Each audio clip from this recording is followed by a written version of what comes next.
પટેલની અમદાવાદમાં ગુરુ બ્રાહ્મણ સમાજ દ્વારા આયોજિત વડીલ વંદના કાર્યક્રમમાં પ્રોત્સાહક ઉપસ્થિતિ.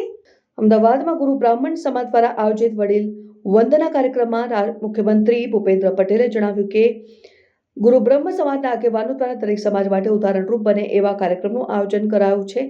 આ પ્રસંગે સમાજને શિક્ષિત કરવાના મુદ્દા ઉપર ભાર મૂકતા મુખ્યમંત્રીએ કહ્યું કે શિક્ષણ એક એવી વ્યવસ્થા છે જેના થકી દરેક કામ સહેલાઈથી પૂર્ણ થઈ શકે છે.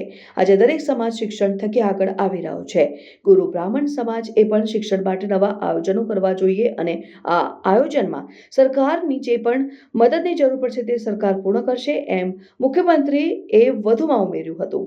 કેન્દ્ર અને રાજ્ય સરકારની યોજનાઓની વાત કરતા મુખ્યમંત્રીએ કહ્યું કે વડાપ્રધાન નરેન્દ્રભાઈ મોદીના નેતૃત્વ અને માર્ગદર્શનમાં તૈયાર થયેલી તમામ યોજનાના કેન્દ્ર સ્થાને છેવાડાનો અને સામાન્ય માણસ છે. કેન્દ્ર અને રાજ્યની દરેક યોજનાઓના છેવાડાના માનવીના ઘર સુધી પહોંચી રહી છે. એટલું જ નહીં 100% દરેક યોજનાઓનો લાભ સાચા લાભાર્થીને પણ મળી રહ્યો છે તેમ તેમણે વધુમાં ઉમેર્યું.